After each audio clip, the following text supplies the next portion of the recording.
بعد سامعین کرام، آج کے خطبے کا ایک دوسرا پوائنٹ ہے یوم قیامت پیشی کا دن ہے۔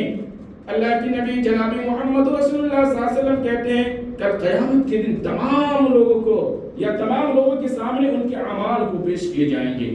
حضرت عائشہ رضی اللہ عنہا کہتی ہیں اللہ کے رسول صلی اللہ علیہ وسلم نے فرمایا کل قیامت کے دن سب کا حساب و کتاب ہوگا، اور جس کا حساب و کتاب ہوگا یاد رکھیے اسے عذاب دیا جائے گا۔ حضرت عائشہ نے کہا کہ اللہ کے رسول صلی اللہ علیہ وسلم کہ اللہ تبارک و تعالی نے قرآن مقدس کے اندر یہ نہیں فرمایا فسوف يحاسب حسابا يسيرا؟ چنانچہ اللہ کے نبی صلی اللہ علیہ وسلم اس آیت کریمہ کی تعلق سے کہتے ہیں، یعنی حضرت عائشہ نے کہا کہ کل قیامت کے دن ان کی حساب جو بڑی آسانی کے ساتھ لی جائے گی۔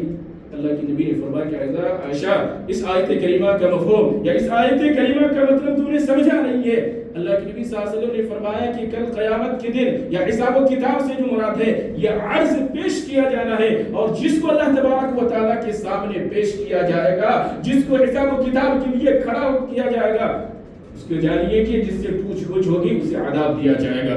حضرت ابو ہریرہ رضی اللہ تعالی عنہ کہتے ہیں اللہ کے رسول جناب محمد رسول اللہ صلی اللہ علیہ وسلم نے فرمایا کل قیامت کے دن 3 گروہوں میں لوگوں کو پیش کیا جائے گا۔ پہلے 2 پیشی میں اس کا محاسبہ ہوگا اور ساتھ ہی حجت قائم کی جائے گی۔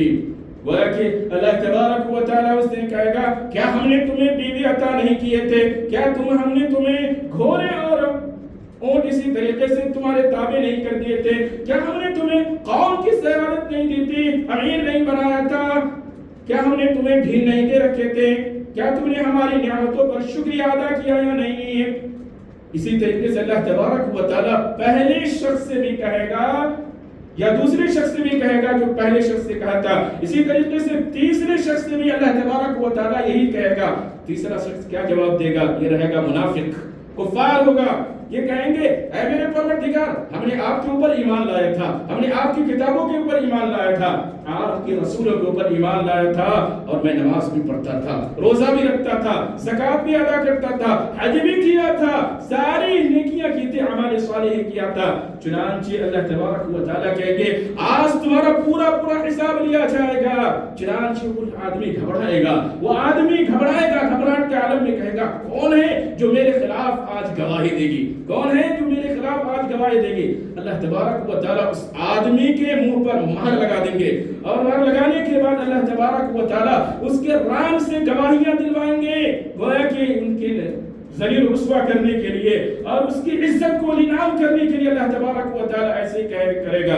گویا کہ معلوم یہ ہوا، پتہ ہی چلا کہ اللہ تبارک و تعالیٰ کل قیامت کے دن اللہ تبارک و تعالیٰ جب اپنے سامنے لوگوں کو کھڑا کرے گا اور ان کے نام اعمال کو پیش کیا جائے گا، جس کا نام اعمال ان کے دائیں ہاتھ پہ دیے جائیں گے وہ بڑے خوش ہوں گے، اور جس کے نام اعمال بائیں ہاتھ پہ دیے جائیں گے وہ افسوس سے کہیں گے ہائے افسوس کہ میرا نام اعمال بائیں ہاتھ پہ نہ دیا جاتا اور مجھے نام اعمال نہ پکڑائے جاتے۔